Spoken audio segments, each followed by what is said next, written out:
ধারাবাহিক আলোচনা আপনাদের সামনে করে আসছি, তা হলো পরুষতা। পরুষতা মানে কর্কশতা।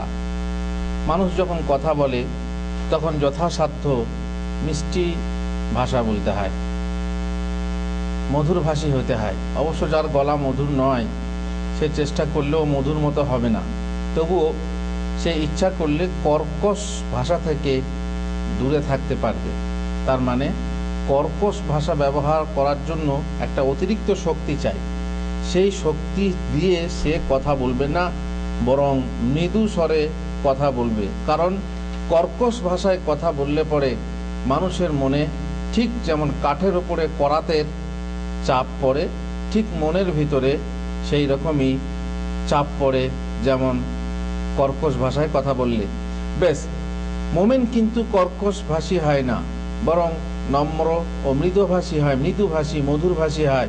বিশেষ করে কোনো জামাতের আমির বা কোনো প্রতিষ্ঠানের হর্তাকর্তা কর্কশ ও অশ্লীল ভাষী হলে সেখানে যে অচল অবস্থা সৃষ্টি হয় তা বলাই বাহুল্য। এমনি সাধারণ পাবলিক সমস্যা নেই, কিন্তু একজন নেতা সে যদি কর্কশ ভাষা বলে তো তার নেতৃস্থানীয় ব্যক্তিরা তার আশপাশ থেকে সরে পড়বে। এই জন্য যে কর্কশ ভাষী হয় সে নেতা হতে পারে না, তাকে মানুষ নেতা বলে মানতে পারে না। তার কারণ তার কথায় খোঁচা থাকে, তার কথায় আঘাত থাকে, আর তার ভাষার ভিতরে মধুরতা নেই। তার ভাষার ভিতরে কর্কশতা থাকলে পরে মানুষ তার আশপাশ থেকে সরে পড়বে। এই জন্যেই মহান আল্লাহ তার নবী সাল্লাল্লাহু আলাইহি সাল্লামকে বলেছিলেন, ফাবিমা রাহমাতিম মিনাল্লাহ লিনতা লাহুম ওয়ালাউ কুনতা ফাযযান গালিযাল কলবি লানফাদ্দু মিন হাওলিক। আল্লাহর দয়ায় তুমি তাদের প্রতি হয়েছিলে কোমল হৃদয়, নরম হৃদয়। যদি তুমি রূঢ় হতে, কঠোর চিত্ত হতে, তোমার হৃদয়কে শক্ত করতে, কর্কশ ভাষী হতে, তবে তারা তোমার আশপাশ হতে সরে পড়ত। ফাফু আনহুম, তুমি তাদেরকে ক্ষমা করো। ওয়াস্তাগফির লাহুম, তাদের জন্য ক্ষমা প্রার্থনা করো আল্লাহর কাছে। ওয়াশাবিরহুম ফিল আমর, আর যে কোনো বিষয়ে তাদের সঙ্গে পরামর্শ করো। এই জন্যই যে তুমি হচ্ছে নেতৃস্থানীয় ব্যক্তি, তুমি যদি কর্কশ ভাষায় কথা বলো তো লানফাদ্দু মিন হাওলিক, তোমার আশপাশ থেকে লোকেরা সরে যাবে। অবশ্য গম্য পুরুষদের সাথে মহিলাদের কথা বলা ব্যাপারটা ভিন্ন। তার মানে যে মহিলার সাথে পুরুষের একদিন না একদিন বিবাহ জায়েজ, সেই মহিলার সাথে পুরুষ এবং সেই পুরুষের সাথে মহিলা কি সুরে কথা বলবে? মধুর সুরে না। কেন এটা পার্থক্য? কেন? ফিতনার ভয়ে। ফিতনার ভয়ে প্রথমে বুঝে নিতে হবে যে কার সঙ্গে মহিলা মধুর ভাষায় কথা বলতে পারবে না। কার সাথে বলা হলো? যার সঙ্গে কোনো এক সময়ে বিবাহ জায়েজ। তার মানে মহিলার, মনে করুন বোনাই, বোনাইয়ের সঙ্গে মহিলার বিবাহ জায়েজ। যতক্ষণ বোন আছে ততক্ষণ জায়েজ না। তাহলে যতক্ষণ বোন আছে ততক্ষণ জায়েজ যদি না হয়, তাহলে শালি বোনাইয়ে চলবে? মস্তি ফস্তি চলবে? মধুর ভাষায় কথা বলা চলবে না, কারণ এক সময়ে তার সঙ্গে বিয়ে জায়েজ, এই জন্য চলবে না। কোনো এক সময়ে, একে বলা হয় কি? গায়ের মাহরাম। গায়ের মাহরাম। আর মাহরাম তাকে বলে যার সাথে জীবনেও কোনো সময়ে বিবাহ বৈধ নয়, সে হচ্ছে মাহরাম। তার সঙ্গে আপনি যেমন ইচ্ছা কথা বলুন, কারণ সেখানে ফিতনার ভয় নেই। ফিতনার ভয় যেখানে থাকবে সাধারণত, তবুও যদি মাহরাম পুরুষ ফিতনার ভয় থাকে, যদি দেখে যে আমার ভাই কিংবা আমার চাচা কিংবা আমার মামা, হ্যাঁ বুঝতেই পাচ্ছেন, একটু নষ্ট টাইপের, তাহলে তার সঙ্গেও মহিলা কি থাকবে? সতর্ক থাকবে। এই জন্যই আগে থেকেই সতর্ক করা হয়েছে যে মাহরাম হলে হারাম। যেহেতু একটা কাগজের সাথে আর একটা কাগজ যদি এইভাবে লাগানো হয়, চিট লাগবে? লাগবে না। কিন্তু মাঝে যদি আঠা থাকে তাহলে কি হবে? চিট লেগে যাবে। তো গায়ের মাহরাম পুরুষের সঙ্গে একটা আকর্ষণ থাকে, সে জানে যে এর সঙ্গে আমার বিয়ে জায়েজ, কোনো সময়ে বিয়ে হতে পারে, আর সেখানে আকর্ষণ বেশি কাজ করবে, আর তার ফলে একদিন না একদিন অ্যাক্সিডেন্ট হতে পারে। এই জন্য গায়ের মাহরাম পুরুষের সাথে মহিলাদের মধুর ভাষায় কথা বলা জায়েজ নয়, নম্র সুরে কথা বলা জায়েজ নয়। মনে করুন একটা মহিলার ভাষা, মহিলাদের ভাষা তো এমনিতেই আকর্ষণীয়, তখন সে চেষ্টা করবে যে আকর্ষণীয় যাতে না হয়। মনে করুন কেউ হ্যালো করে টেলিফোন করলো, আপনি কে, কেমন আছেন, সুন্দর করে বলতে লাগলো। না, আপনি কে, আপনি কোত্থেকে বলছেন, আপনি, এইটা যেন মধুর সুরে না হয়। তাকে সুর বা স্বর বদলে নিতে হবে। যদি তার প্রকৃতিগতভাবে, আর মহিলাদের প্রকৃতিগতভাবে স্বর হচ্ছে সুন্দর, কোকিল কণ্ঠী, কিন্তু যখন পরপুরুষে কথা বলবে তখন কোকিল কণ্ঠে না বলে কাক কণ্ঠে বলতে হবে। যাতে করে কি হয়, আল্লাহ তাআলা বলছে, ইয়া নিসা আন-নবী লাস্তুন্না কাআহাদিম মিনান নিসা ইন ইত্তাকাইতুন্না ফালা তাখদা'না বিল কওল। যদি তোমরা আল্লাহকে ভয় করো, নবীর স্ত্রীদেরকে সম্বোধন করে বলা হচ্ছে, কিন্তু এই সমস্ত মুমিন নারীদেরকে এ কথা বলা হচ্ছে, যদি তোমরা আল্লাহকে ভয় করো তবে পরপুরুষের সাথে কোমল কণ্ঠে, নরম কণ্ঠে, মধুর ভাষায় এমন ভাবে কথা বলো না, ফায়াতমা আল্লাযী ফি কলবিহি মারাদ, তাহলে যার অন্তরে ব্যাধি আছে, রোগ আছে, সেই মানুষ প্রলুব্ধ না হয়। তার মানে এমন মানুষ যে সে এমনিতেই যুবক মহিলার প্রতি আকৃষ্ট, তারপরে যদি মধুর কণ্ঠে কথা বলে এমনিতে আকৃষ্ট হবে। তবে যার প্রতি ঈমান মজবুত আছে, যার ভিতরে ঈমান মজবুত আছে, সে কোনোদিন হবে না। তার কারণ তার ভিতরে ঈমান আছে। কিন্তু যার ভিতরে ঈমান নেই, তার ভিতরে কি আছে, রোগ আছে। এমন রোগগ্রস্ত ব্যক্তি এই মহিলার কণ্ঠস্বর শুনে কি হবে, ভিতরে তার আকর্ষণ সৃষ্টি হবে, ওই মহিলাকে দেখার ইচ্ছা হবে, ওই মহিলাকে সাক্ষাৎ করার ইচ্ছা হবে। এতে কি হবে, ফিতনা বাড়বে। এজন্যই বলছেন যে খবরদার এমন কোমল কণ্ঠে, নরম কণ্ঠে কথা বলো না, যাতে অন্তরে ব্যাধিগ্রস্ত মানুষ প্রলুব্ধ হয়, প্রলোভিত হয়, লোভ পায়, ভিতরে লোভ সৃষ্টি হয়। ওয়া কুলনা কাউলাম মারুফা, তাহলে কেমন কথা বলবো, কর্কশ ভাষায় বলবো? না না না না, কর্কশ ভাষায় বলো না। কুলনা কাউলাম মারুফা, স্বাভাবিক তোমরা সদালাপ করো, স্বাভাবিক রূপে কথা বলো, কর্কশ ভাষাতেও না আর মধুর ভাষাতেও না। মোটামুটি যদি তোমার কোকিল কণ্ঠ থাকে তো সেই কণ্ঠটাকে কাক কণ্ঠে পরিবর্তন করো, দিয়ে এমন ভাবে কথা বলো যাতে পরপুরুষের মনে আকর্ষণ সৃষ্টি না হয়। মোহনীয় কণ্ঠে গম্য পুরুষের সাথে মহিলার কথা বলা জিহ্বার এক বিপজ্জনক পাপ। আর বুঝতেই পাচ্ছেন, আজকেই আমাকে এক ভাই টেলিফোন করে বললেন যে হুজুর, এই মোবাইলের ফলে এমন সর্বনাশ হয়েছে যে বিবাহিত মহিলা পর্যন্ত অপর পুরুষের সাথে এবং বিবাহিত পুরুষ পর্যন্ত অপর মহিলার সাথে কি হয়ে যাচ্ছে, হ্যাঁ, যোগাযোগ হয়ে যাচ্ছে, তাই না? মানে এমন কানেকশন হয়ে যাচ্ছে, বাই চান্স হয়তো আপনি লাগালেন, একটা মহিলাকে লেগে গেল, আপনার ইচ্ছা ছিল না তার সাথে কথা বলার, কিন্তু হঠাৎ করে লেগে গেল। সে মহিলাও যেন গনিমতের মাল পেল, আর আপনিও যেন গনিমতের মাল পেলেন। গনিমতের মাল কাকে বলে জানেন? গনিমতের মাল কাকে বলে? গনিমতের যুদ্ধলব্ধ সম্পত্তি।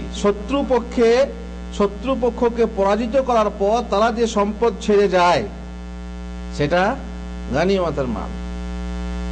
সুযোগ মানে সুবর্ণ সুযোগ, বাস কথা আলোচনা শুরু হয়ে গেল। আর এই মোবাইলের ফলে বেশিরভাগ প্রেম ঘটছে, অবৈধ প্রেম, অবৈধ প্রণয়। ওরা ওকে বলছে পছন্দ করে বিয়ে, ওরা কি বলছে, পছন্দ করে বিয়ে। আর তার আগে বিয়ে পরীক্ষা দেওয়ার আগে টেস্ট হয় না, হয় না, টেস্ট পরীক্ষা দিতে হয়, টেস্ট পরীক্ষা হয়ে যায়, ওরা কিছুই মনে করে না। অথচ সামান্য, মানে আপনি বুঝতেই পাচ্ছেন যে ভালোবাসার প্রথম সৃষ্টি হচ্ছে কি, নজর। নজর থেকে তারপরে কিসে যায়, মুচকি হাসি, তারপরে কালাম, হ্যাঁ সালাম, সালাম কালাম শুরু হবে। আর সালাম কালাম যখন শুরু হবে, মধুর কণ্ঠে কথা বলা বলি, তখন ওয়াদা হবে, ওয়াদার পরে তারপরে সাক্ষাৎ, আর সাক্ষাতের পরেই বুঝতে পাচ্ছেন যে এমন এক পর্যায়ে যাবে যেখানে মানুষ পাপে লিপ্ত হয়ে যাবে। মোট কথা, কথা বলার ভিতরে মানুষের চেতনা থাকা দরকার, যাতে এমন করে কথা না বলে, কর্কশ স্বরে, কর্কশ সুরে কথা না বলে, যাতে মানুষের মনে আঘাত পায়। আর এমন মধুর কণ্ঠে মহিলারা কথা না বলে যাতে পরপুরুষ আকৃষ্ট হয়। আর একটা জীবেজাত পাপ হচ্ছে ধমক বা ভর্ৎসনা। কোন মানুষ আছে সবসময় ধমক দিয়ে কথা বলে, ধমকি দেয়, হুমকি দেয়, ভর্ৎসনা দেয়। এইভাবে কথা বললে পরে এটাও একটা জীবের পাপ। আল্লাহ তাআলা বলছেন, ফা আম্মাল ইয়াতীমা ফালা তাকহার, এতিমকে তুমি কর্কশ ভাষায় কথা বলো না। এতিম যে বেচারি মা নেই, বাপ নেই, অথবা মা কিংবা বাপ নেই, সে বুঝতেই পাচ্ছেন সে একদম দুর্বল। এবারে তার কেউ নেই বলে, তার হয়ে বলার কেউ নেই বলে তুমি যেমন তাই কথা বলবে তা কিন্তু চলবে না। এতিমের প্রতি রূঢ় হইও না, কঠোর হইও না। ওয়া আম্মা সাইলা ফালা তানহার, ভিখারি যখন ভিক্ষা করতে আসে তখন যদি তাকে তোমার দেওয়ার ইচ্ছা না থাকে তখন মিষ্টি কথা বলে বিদায় করো, ধমক দিও না। ধমক দিও না, কারণ ভিখারি এমনও হতে পারে যে সে ভালো লোক, তুমি তাকে দেবে না ঠিকই, কিন্তু সে যদি বদদোয়া করে, বদদোয়া লেগে যেতে পারে।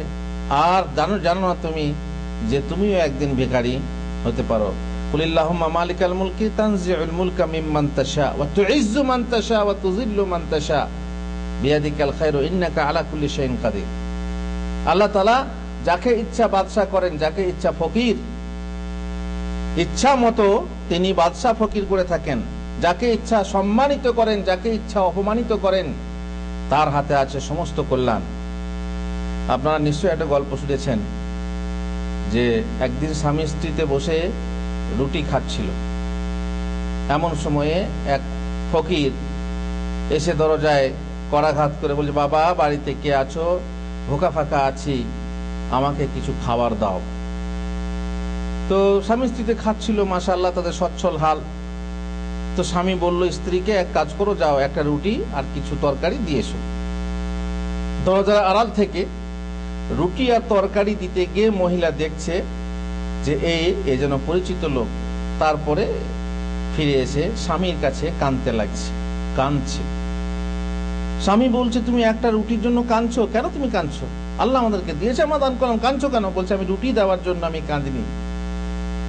তুমি কি জানো যাকে আমি আজ হাতে রুটি দিয়ে এলাম সে আমার পূর্বের স্বামী? তার মানে এই মহিলা দুবার বিয়ে, ও হচ্ছে পূর্বের স্বামী। আমরা একদিন এইরকম ভাবে রুটি তরকারি খাচ্ছিলাম, এমন সময় এক দরজাতে এক ভিখারি এসে ভিক্ষা চাইলো। তখন সেই ভিক্ষুককে গলা ধাক্কা দিয়ে বের করে দিয়েছিল, কর্কশ ভাষায় কথা বলে বের করে দিয়েছিল, তাকে খেতে দেয়নি, কিছু দেয়নি। বুঝে তাই নাকি? আর তুমি কি জানো সেই ভিখারি কে ছিল? সেই ভিখারি ছিলাম আমি। যাকে গলা ধাক্কা দিয়ে তাড়িয়েছিল সে ছিলাম আমি। আজ আমাকে আল্লাহ সচ্ছলতা দিয়েছেন, আর ওর ছিল সচ্ছলতা। আল্লাহ তাআলা তাকে কি করেছেন? ফকির করেছেন, আমাকে বাদশা করেছেন। ইচ্ছা আল্লাহর ইচ্ছা। অতএব আপনি, আপনার যদি সে অভিজ্ঞতা না থাকে, একজন ভিখারি যখন ভিক্ষা চায়, পেটে খিদে রেখে, পেটের খিদের কত জ্বালা, পেটের খিদের কত জ্বালা, যাদের অভিজ্ঞতা আছে তারা জানেন। যে পকেটে পয়সা না থাকে, এমন জায়গায় পড়েছেন বিদেশে যেখানে পয়সা নেই, সেখানে খাবার কিনে খাওয়ার ক্ষমতা নেই, সেখানে পেটের জ্বালাতে, পেটের খিদেতে কি করা হয়, কত কষ্ট হয়। আপনারা নিশ্চয়ই দেখবেন যারা ওই যে বালাদিয়ার ডিব্বা থেকে, পৌরসভার ডিব্বা থেকে খাবার বেছে বেছে খায়, দেখেছেন বাচ্চাগুলোকে? কোন জায়গাতে কুকুরে মানুষে টানাটানি করে, মারামারি করে। কুকুর বলে আমি খাবো, মানুষ বলে আমি খাবো। এই যে লোকগুলো, বা যেগুলো আমাদের দেশে এখানে নেই, এখানে তো বুঝতেই পারছেন কত খাবার, ভালো ভালো খাবার নষ্ট হচ্ছে। খাবারের লোক নেই, ভালো ভালো গোশত, ভালো ভালো খাবার ডিব্বাতে চলে যাচ্ছে। কিন্তু আমার দেশে যদিও কোনো খাবার নষ্ট হয়, সেই খাবারগুলো যখন ডিব্বাতে ফেলা হয়, বাইরে ফেলা হয়, সেই খাবারগুলো কুকুরে খায় একদিকে, আর একদিকে মানুষে খায় আদুল গায়ে, খালি গায়ে। সে ছোট ছোট বাচ্চারা তারা প্লেট নিয়ে কোথাও ভিক্ষা করে, কোথাও ওইভাবে খাবার চেটে খায়, কোথাও কুড়িয়ে খায়। আল্লাহুল মুস্তাআন। সুতরাং আল্লাহ তাআলার ইচ্ছা, যাকে যখন চান বাদশা করেন, যাকে যখন চান আপনার কি করে ফকির করে দেন। এই জন্য আপনার উচিত যে আপনি যে ভিখারিকে তাড়াচ্ছেন কর্কশতার সাথে, ধাক্কা দিয়ে, ধমক দিয়ে, আপনি খেয়াল করে দেখুন যদি আপনি ওই ভিখারি হতেন তাহলে আপনি কতটা কষ্ট পেতেন। সুতরাং ভিখারিকে খবরদার ধমক দেবেন না। আল্লাহ তাআলা কাকে নিষেধ করছেন? মুহাম্মদ রাসূলুল্লাহ সাল্লাল্লাহু আলাইহি সাল্লামকে, যে তুমি কোনো ভিখারিকে ধমক দিও না, ভর্ৎসনা করো না। বিশেষ করে পিতামাতাকে ধমক দেওয়া, এমনি যে কোনো মানুষকে ধমক দিয়ে থাকে মানুষ, কিন্তু সবচেয়ে যে আপন, যাদের কারণে আপনার অস্তিত্ব এই দুনিয়াতে, আপনি যাদের কারণে দুনিয়াতে এসেছেন তাদেরকে যদি ধমক দেন, তো এই ধমকি, এই ধমক হচ্ছে সব থেকে বড়। আল্লাহ তাআলা নিষেধ করে বলেছেন, ওয়া কাদা রাব্বুকা আল্লা তা'বুদু ইল্লা ইয়্যাহু ওয়া বিল ওয়ালিদাইনি ইহসানা। আল্লাহ তাআলা ফয়সালা করে দিয়েছেন যে তোমরা প্রতিপালক কি বলে, তোমরা তার উপাসনা করবে, আল্লাহ একমাত্র আল্লাহর উপাসনা করবে, ওয়া বিল ওয়ালিদাইনি ইহসানা, আর পিতা মাতার প্রতি সদ্ব্যবহার করবে। ইম্মা ইয়াবলুগান্না ইনদাকাল কিবারা আহাদুহুমা আও কিলাহুমা, সাধারণত বৃদ্ধ হয়ে গেলে, পিতা মাতা বৃদ্ধ হয়ে গেলে তখনই সমস্যাটা হয়। যুবক অবস্থাতে ছেলেরা অতটা মাথা তুলতে পারে না, কিন্তু যখন বিছানাশায়ী হয়ে যায় তখন বেচারি করার কিছুই নেই, শুধুমাত্র ছেলের দিকে, বউয়ের দিকে তাকিয়ে থাকে যাতে করে এক প্লেট ভাত আসে, নিরুপায় অবস্থায় থাকে। আর তখন যদি এমন একটা কথা বলে যে কথাটা তাদের প্রেস্টিজে লাগে, তাদের মনে আঘাত লাগে, তখন তারা এমন কথা বলে, এমন ধমক দেয় যে বাপ মায়ের মন খারাপ হয়ে যায়।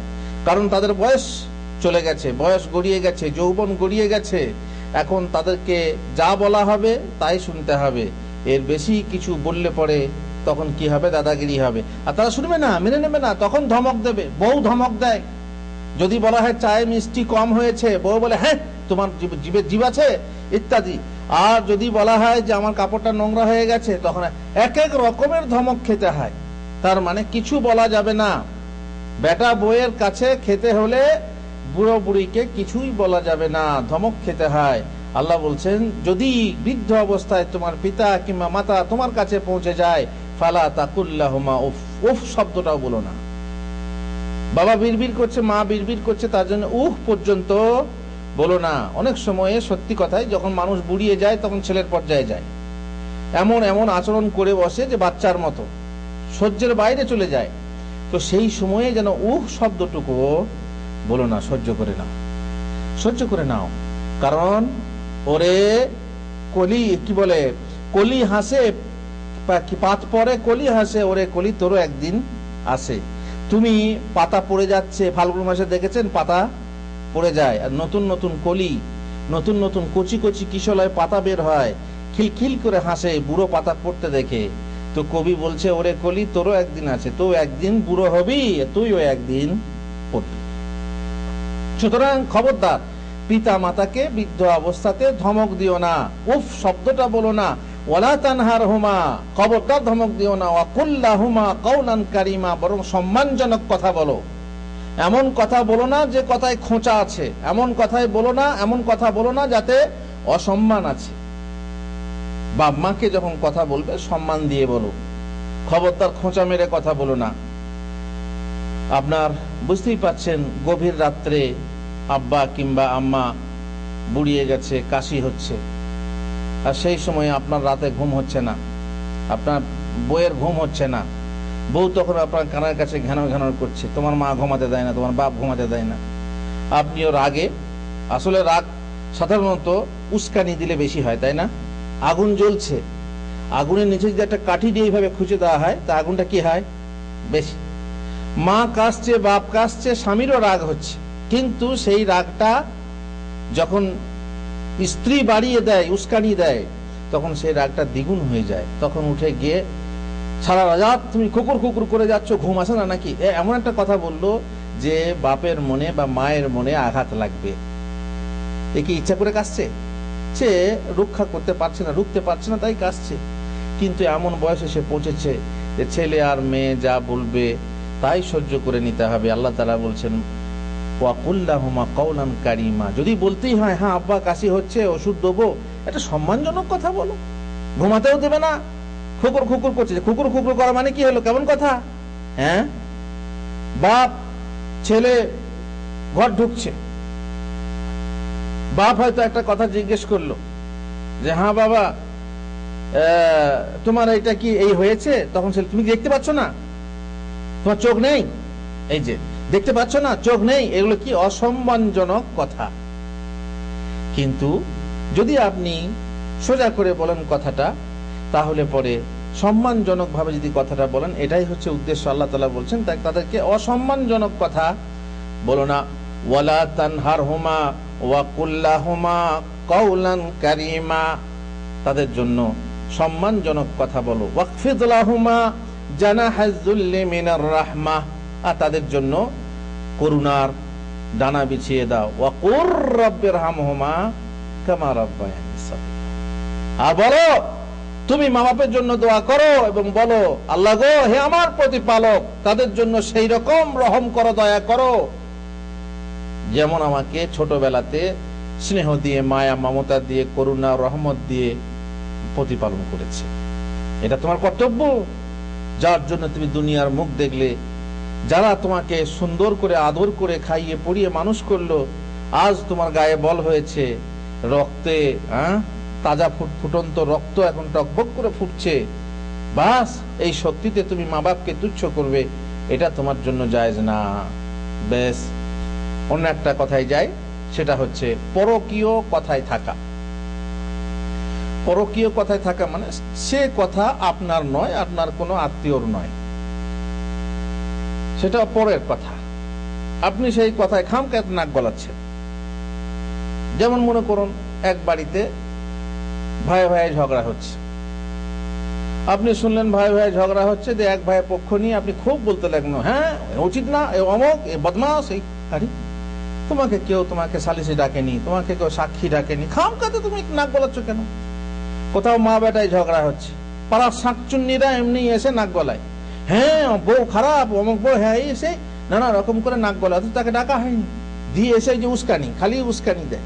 এরা হচ্ছে উস্কানি, উস্কাটি বলে আমাদের দেশে, যেটা যে কাঠি দিয়ে আগুন খোঁচা দেওয়া হয়, এরা হচ্ছে ওই জাত শাকচুন্নি। পরের কথাতে নাক গলায়, এমন কথা, পরের কথাতে নাক গলাতে, পরকীয় কথাতে থাকলে পরে কাবিরা গুনাহ হয়। স্বকীয় বিষয়ে ভীত নয়, যে কথা নিজের কোনো লাভ নেই এবং অপরেরও নেই, এবং যা অন্যের বিষয়ে ভীত, তাকে তাতে মুখ খোলা, ফালতু বাজে বাজে কথায় থাকা এবং অনর্থক বকা, জিহবাজার একটা আপদ। এক প্রকার গোপের দল আছে, যারা প্রত্যেক বিষয়ে নিজেদের জিভ নাড়িয়ে থাকে এবং প্রত্যেক মজলিসে বক বক করে প্রলাপ বকে। যে কথাই বলবেন সেই কথাতে আছে, টপকে আছে, যদিও সে কথা। ডাক্তারি কথা বলেন, তখন দেখবেন সে যেন একটা ডাক্তার। আলেমের কথা, ইলমের কথা বলেন, যেন সে একটা আলেম। চাষের কথা বলেন, সে একটা চাষি।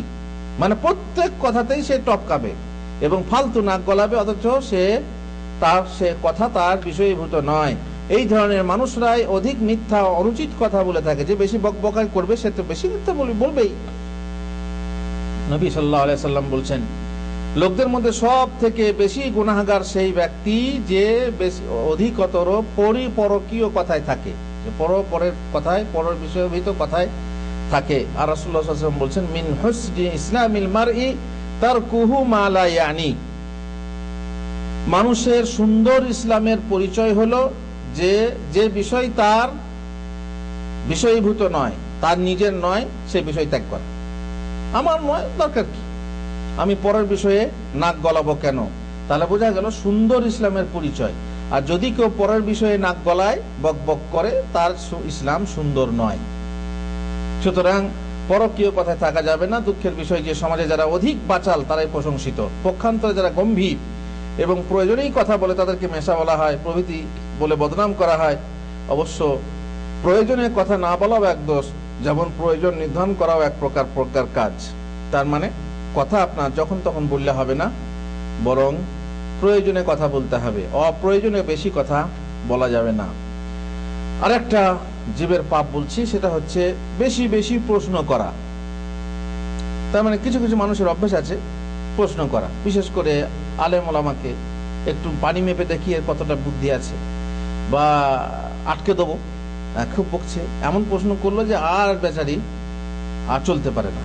এমন মানুষ আছে সমাজে যারা আলেম ওলামাকে আটকে দেওয়ার জন্য, তার পানি মাপার জন্য প্রশ্ন করে। তা জানার প্রয়োজন নেই, সে জানে, জেনে শুনে তাকে আটকাবার জন্য প্রশ্ন করে। এমন লোক হচ্ছে বদ স্বভাবের।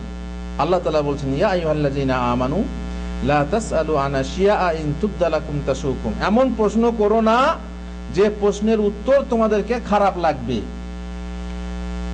এটা যদি আল্লাহর নবী সাল্লাল্লাহু আলাইহি সাল্লামকে প্রশ্ন করা হয় গায়েবী বিষয়, তো আল্লাহর নবী তো গায়েব জানতেন না, কিন্তু ওহীর মাধ্যমে গায়েব জানতেন।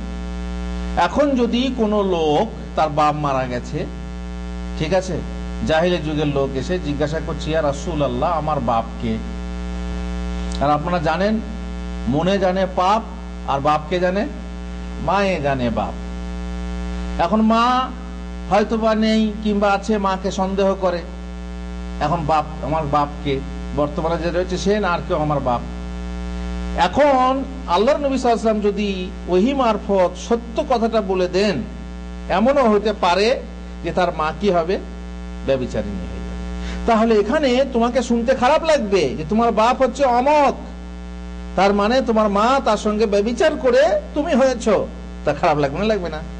অতএব এমন প্রশ্ন করো না যে প্রশ্নের উত্তর তোমাদেরকে খারাপ লাগবে। অনেক সময়ে এমন বহু প্রশ্ন থাকে যে প্রশ্ন করলে পরে সত্যিই সত্যিই খারাপ লাগে। আল্লাহ তাআলা বলছেন, ওয়া ইন তাসালু আনহা হিনা ইনজালুল কুরআনু তুবদা লাকুম, কুরআন অবতীর্ণ হওয়ার সময় যদি তোমরা প্রশ্ন করো তো প্রকাশ করে দেওয়া হবে। ওহী অবতীর্ণ হচ্ছে সেই সময় তোমাদেরকে খারাপ লাগবে। আফাল্লাহু আনহা ওয়াল্লাহু গফুরুন হালিম, আল্লাহ তাআলা যা হয়েছে মাফ করে দিয়েছেন, আল্লাহ হচ্ছেন ক্ষমাশীল আর ধৈর্যশীল। আল্লাহ তাআলা, আল্লাহ রাসূল সাল্লাল্লাহু আলাইহি ওয়াসাল্লাম বলছেন, ইন্নাল্লাহা কারিহা লাকুম সালাসান, আল্লাহ তাআলা তোমাদের জন্য তিনটে জিনিস অপছন্দ করেন। কিল ওয়া কাল, কিল ওয়া কাল, অমকে বলেছে অমকে বলেছে, মানে পরের কথা, এই যে পরের কথা, অমকেই বলেছে জানো, অমকেই হয়েছে, অমকেই হয়েছে, অমক জায়গায় হয়েছে, কিল ওয়া কাল, এই বলা হয়েছে। ওয়া ইদাআতিল মাল, আর মাল অপচয় করতে অপছন্দ করেছেন আল্লাহ। ওয়া কাসরাতিস সুআল, আর বেশি বেশি প্রশ্ন করতে অপছন্দ করেছেন। বেশি বেশি প্রশ্ন করা যাবে না, অপ্রয়োজনীয় প্রশ্ন করা যাবে না। রাসূলুল্লাহ সাল্লাল্লাহু আলাইহি ওয়াসাল্লাম বলছেন, জারুনি মা তারাকতুকুম, আমার কাছে বেশি প্রশ্ন করো না, তোমাদেরকে যে অবস্থায় ছেড়ে দিয়েছি সেই অবস্থায় আমাকে ছেড়ে দাও। তার কারণ জানো, ইন্নামা হালাকা মান কানা ক্বাবলাকুম বিকাসরাতি সুআলিহিম ওয়া ইখতিলাফিহিম আলা আমবিয়াইহিম, তোমাদের পূর্ববর্তী জাতি যারা ছিল তারা ধ্বংস হয়েছে। তাদের ধ্বংস হওয়ার একটা কারণ হলো যে তারা তাদের নবীকে বেশি বেশি করে প্রশ্ন করত, মতবিরোধ করত। এই জন্য আমি যখন তোমাদেরকে ফাইজা আমার তুকুম বিশাইইন ফাতু মিনহু, যখন আমি তোমাদেরকে কোনো বিষয়ে আদেশ করব তখন যথাসম্ভব তা পালন করো। ওয়াইজা নাহাইতুকুম আন শাইইন ফাদাউ, আর যখন আমি নিষেধ করব তখন সম্পূর্ণভাবে ছেড়ে দাও। মুসার সাথে মুসার জাতির মতো হইও না। যখন মুসা আলাইহিস সালাম বললেন, আল্লাহ ইয়ামুরুকুম আন তাযবাহু বাকারা, মুসা বললেন যে আল্লাহ তোমাদেরকে আদেশ করছেন একটা গাই জবাই করো। খালাস, কথা শেষ, একটা গাই নিয়ে এসে জবাই করলেই হতো, তাই না? কিন্তু তারা কি বললো, কি রঙের, এটা কি, কত রকম বের করলো। শেষকালে এমন এমন কঠিনতায় ফেলা হলো যে তারা সেই গাই খুঁজেই পেত না, তাই না? বহু কষ্ট, সেজন্য চাষ না করে, সেজন্য এই করে, সেজন্য এই করে, রং ফাঁক করলাম না, হাত আসুরুন নাযরিন, কত রকম বলা হলো। আল্লাহ তাআলা এদের প্রশ্ন করার জন্য কি করলেন, কঠিনতায় ফেললেন। একবার হজের সময়ে আল্লাহ রাসূল সাল্লাল্লাহু আলাইহি ওয়াসাল্লাম বললেন যে আল্লাহ তাআলা তোমাদের জন্য হজ ফরজ করেছেন, অতএব হজ করো। তখন এক সাহাবী বললেন, ইয়া রাসূলুল্লাহ, প্রত্যেক বছর নাকি? রাসূলুল্লাহ সাল্লাল্লাহু আলাইহি ওয়াসাল্লাম বললেন, দেখো আমি যখন তোমাদেরকে বললাম যে হজ ফরজ করেছেন, তার মানেই হচ্ছে জীবনে একবার, কিন্তু তুমি প্রশ্ন করলে প্রত্যেক বছর নাকি, প্রশ্নটা ফালতু। যদি আমি বলে দিই হ্যাঁ, তাহলে প্রত্যেক বছরই ফরজ হয়ে যাবে। আর সেই লোকটার প্রশ্নের কারণে যদি প্রত্যেক বছর হজ ফরজ করে দেওয়া হতো তাহলে মানুষরা পালন করতে পারত না। সুতরাং তোমরা আমাকে ছেড়ে দাও, যেভাবে বলছি ঠিক স্বাভাবিকভাবে মেনে নাও, খুঁটি নাটি খবরদার জিজ্ঞাসা করো না। ধর্ম বিষয়ে অপ্রয়োজনে বিভিন্ন খুঁটিনাটি প্রশ্ন করা নিন্দনীয় কর্ম, বিশেষ করে দিনের ব্যাপারে অধিক কি কেন প্রভৃতি ভেদ ও রহস্যমূলক জিজ্ঞাসা না করাই উত্তম। কৈফিয়ত না চেয়ে ঈমান আনাই মুমিনের সদ্গুণ। কেন বলার দরকার নেই। হুজুর দাড়ি রাখা ওয়াজিব কেন বলুন, কেন? অবশ্য জানার একটা ভঙ্গিমা আছে, কিন্তু ফালতু আপনি প্রশ্নটা করবেন। পক্ষান্তরে এক শ্রেণীর লোকের অভাব বা স্বভাব হলো অপরকে অপদস্থ ও অবমাননা বা ছোট করার উদ্দেশ্যে নানান কূট প্রশ্ন করে থাকে। যেমন হুজুর, আপনি বলা হলো ভাই আপনাদের কোনো প্রশ্ন থাকলে করুন, তখন এক ভাই দেখছি যে হুজুর প্রশ্ন করতে, হ্যাঁ আপনাদের কোনো প্রশ্ন নেই, কি করবো হুজুর, মুসা নবীর নানির নাম কি ছিল? প্রশ্ন নেই তো মুসা নবীর নানির নাম কি? এরকম লোক আছে না নেই? এমন এমন প্রশ্ন। হুজুর আদম আলাইহিস সালামের ভাষা কি ছিল? হুজুর ইসমাইল আলাইহিস সালামকে জবাই করলেন, ইব্রাহিম আলাইহিস সালাম জবাই করতে গেলেন, ইসমাইল জবাই হলেন না, তারপরে যে দুম্বা চলে এলো, দুম্বাটা জবাই হয়ে গেল, তো গোশতগুলো কে খেয়েছিল? দুম্বার গোশত কে খেয়েছিল? একজন প্রশ্ন করছে দুম্বার শিং ছিল না ছিল না? হ্যাঁ শিং ছিল। শিং দুটো কোথায় আছে? তো শিং দুটো কোথায় আছে? উত্তর অবশ্য আছে, শিং দুটো কাবা শরীফে রাখা ছিল, এমনকি আল্লাহর নবী সাল্লাল্লাহু আলাইহি ওয়াসাল্লাম পর্যন্ত সেই শিং দুটো কাবা শরীফে রাখা ছিল। এখন ফালতু বিষয় এগুলো জেনে কোনো লাভ আছে? আপনার ঈমান আকীদার সাথে কোনো সম্পর্ক আছে? যেগুলো জরুরি বিষয় আল্লাহ তাআলা বলছেন অবশ্য যে যদি তোমরা না জানো ফাসআলু আহলা যিকরি ইন কুনতুম লা তা'লামুন, যদি তোমরা না জানো তাহলে যার কাছে তার জ্ঞান আছে তাকে জিজ্ঞেস করে নাও। ঠিক আছে, যদি জানার বিষয় হয়, তোমার যদি দ্বীনি প্রশ্ন হয় তুমি জানো, কিন্তু ফালতু যাতে তোমার কোনো লাভ নেই এমন বিষয়ে তুমি প্রশ্ন করে কেবল হুজুরকে আটকাবে অথবা সময় পাস করবে, টাইম পাস যাকে বলে, এটা তোমার জন্য বৈধ নয়। মানুষের উচিত হলো কেবল সেই জরুরি বিষয়ে প্রশ্ন করা যে বিষয়ে আল্লাহ তাকে প্রশ্ন ও কৈফিয়ত করবেন, যে বিষয়ে না জানলে আল্লাহ কৈফিয়ত করবেন, কেন জেনে নাওনি, সেই বিষয়ে প্রশ্ন করো। দুঃখের বিষয় যে ওই শ্রেণীর কূট প্রশ্নকারীরা কোনো জরুরি মসলা মাসাইল আলেমদেরকে জিজ্ঞাসা করে না, উল্টে তাদের ওই প্রশ্নের জবাব দিতে না পারলে বলে বেড়ায় কি উনি কিছুই জানেন না।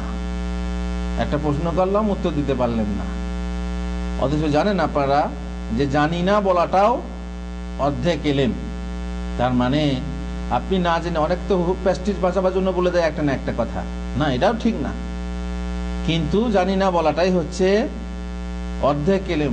বলতে হবে ভাই আমি জানি না, সমস্যা কিছু নেই। যখন একটা প্রশ্ন করা হলে প্রশ্নের উত্তর জানি না, দলিল জিজ্ঞেস করলো দলিল জানি না, তখন বলে ভাই আমি জানি না, এই বিষয়ে জানা নেই, পরে জেনে নিও।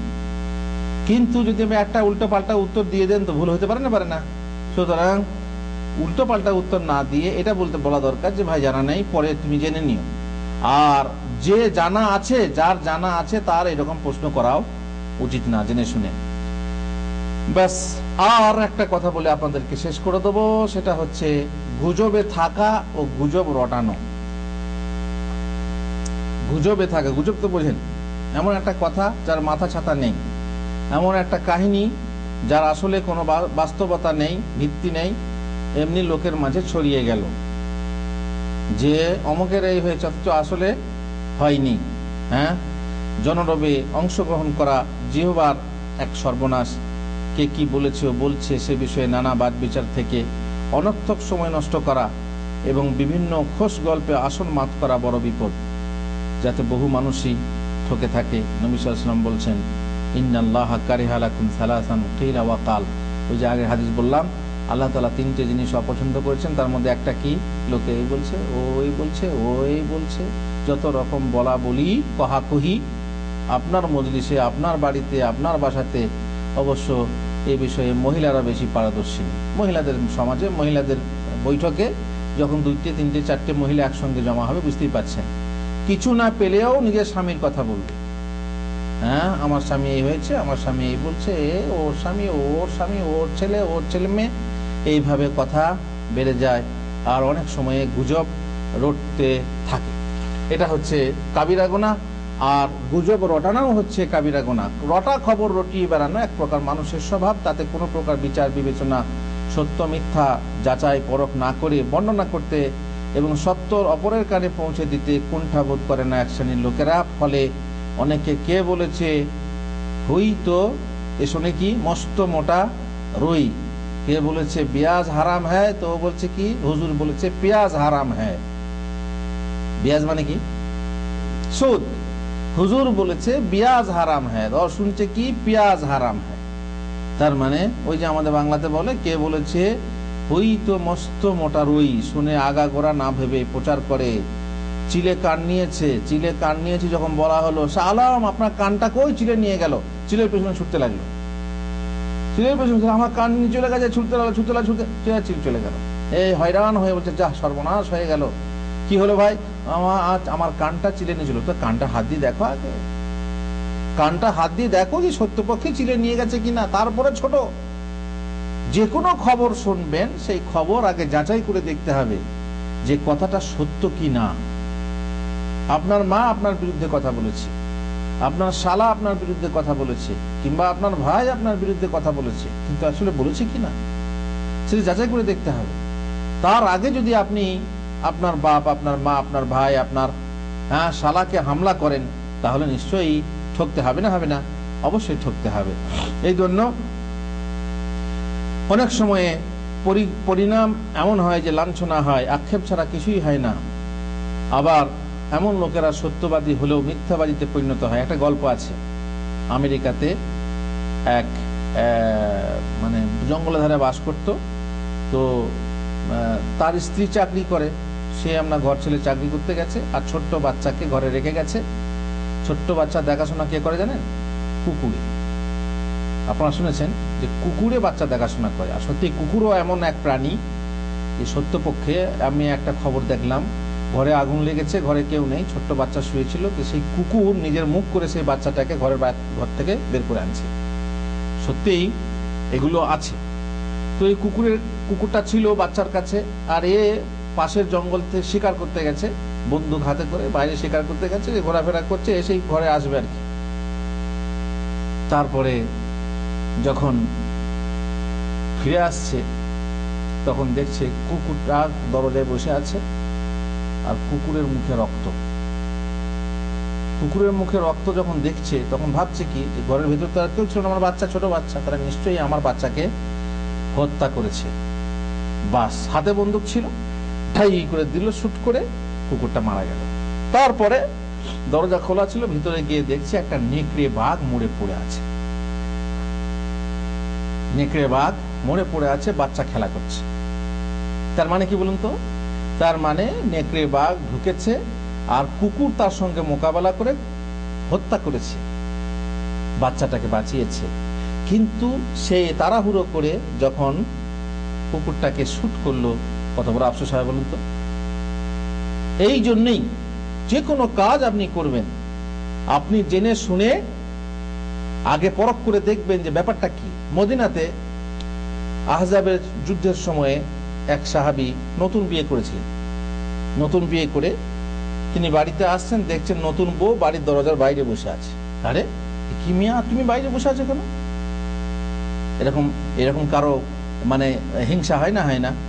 আপনি জানি না, যেখানে পর্দার পরিবেশ নেই, কি তবুও নতুন বউ সে যদি বাড়ির বাইরে দরজার সামনে বসে থাকে, তাতে খারাপ লাগবে না? লাগবে না? খারাপ লেগেছে। দিয়ে সে বর্ষা হাতে ছিল, বর্ষা করে মারতে গেছে, তোমাকে খুন করে শেষ করে দেবো, তুমি কেন বাড়ির দরজা বসে আছো? তখন বলছে, আল্লাহর বান্দা, তুমি তাড়াতাড়ি করো না, তুমি বাইরে ভিতরে গিয়ে দেখো কি অবস্থা। তো সে বেঁচে যাক মানলো, ভিতরে গিয়ে দেখছে বিছানার উপরে বিশাল একটা সাপ শুয়ে আছে। ব্যাস, আবার কি, আবার তাড়াহুড়ো করলো, দিল ফলা গেঁথে, বর্ষা গেঁথে দিল, আর অমনি সাপ উঠে তাকে জড়িয়ে ধরলো। তারপরে ধস্তাধস্তি হতে হতে দুজনেই মারা গেল, সাপও মারা গেল আর যুবকও মারা গেল। রাসূলুল্লাহ সাল্লাল্লাহু আলাইহি ওয়াসাল্লামের কাছে খবর গেল, তিনি বললেন, দেখো মদিনাতে জিন না থাকে, জিন। সুতরাং যদি ঘরের ভিতরে যদি সাপ দেখো, তাকে তাড়াহুড়ো করো না, তাকে 3 দিন সময় দাও বা 3 বার সময় দাও। তাড়াহুড়ো করার ফলে তার জীবনটা গেল। ও বেচারি নতুন বিয়ে বউ, সেও তার জীবনটা গেল। তো মোট কথা হচ্ছে, তাড়াহুড়ো কাজ কোনো সময়ই ভালো না।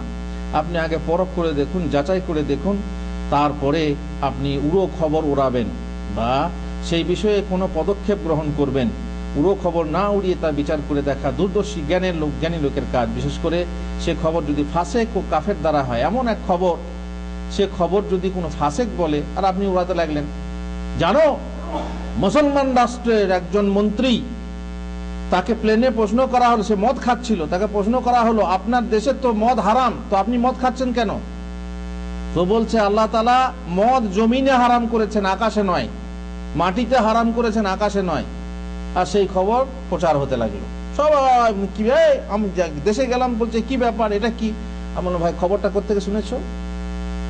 খবরটাকে বিবিসি লন্ডন থেকে শুনেছো? আর বিবিসি লন্ডন তো জানো কাদের প্রচার মাধ্যম, প্রচার মাধ্যমেই মুসলমানদেরকে ছোট করছে, চারিদিকে মুসলমানদেরকে ছোট করছে। কাদের? ওই মানে ফাসেক শ্রেণীর মুসলমানদের চরিত্র দেখিয়ে মুসলমানদের বদনাম করছে, দুর্নাম করছে এই প্রচার মাধ্যমগুলো। আল্লাহুল মুস্তাআন। আল্লাহ তাআলা বলছেন, ইয়া আইয়ুহাল্লাযীনা আমানু ইন জাআকুম ফাসিকুন বিনাবাইন ফাতাবায়ানু, কোন ফাসিক যদি খবর আনে সেই খবরটাকে যাচাই করে নাও। ফাসিক বড় না কাফের বড়? ফাসিক মুমিন হতে পারে? ফাসিক কি মুমিন হতে পারে? হতে পারে। একজন মুমিন ফাসিক হতে পারে, কিন্তু এর থেকে বড় হলো কে? কাফের, যার ঈমানই নেই। তাহলে আল্লাহ তাআলা বলছেন ফাসিক খবর আনলে সেই খবর যাচাই করে দেখো। আর যদি কোনো কাফের খবর আনে, কোন কাফের টিভি হয়, কোন কাফের রেডিও হয়, আর সেই খবর শুনে তুমি খুব মুসলমানদের বিরুদ্ধে, হ্যাঁ কেন এই মুসলমানরা, তারা মুসলিম দেশ, মুসলিম রাষ্ট্র, কেন তারা এরকম করবে, খুব খবর প্রচার করতে লাগলে, কেন আল্লাহর এই বিধান মেনে নাও না যে খবর যখন আসবে তখন যাচাই করে নাও? না হয়তো এমন হতে পারে অজ্ঞতাবশত তোমরা কোনো সম্প্রদায়কে আঘাত করবে, অথচ তারা আঘাতের উপযুক্ত নয়। আল্লাহ তাআলা বলছেন, ওয়ালা তাকফু মা লাইসা লাকা বিহি ইলম, যে বিষয়ে তোমার জ্ঞান নেই সে বিষয়ে অনুমান দ্বারা পশ্চাতে পড়ো না। নিশ্চয়ই ইন্নাস সামআ ওয়াল বাসারা ওয়াল ফুআদা কুল্লু উলাইকা কানা আনহু মাসউলা, এই যে কর্ণ, এই যে চক্ষু, এই যে হৃদয়, এদের বিষয়ে কাল কিয়ামতের দিনে কি করা হবে? জিজ্ঞাসা করা হবে, প্রশ্ন করা হবে, কৈফিয়ত করা হবে। সুতরাং সাবধান।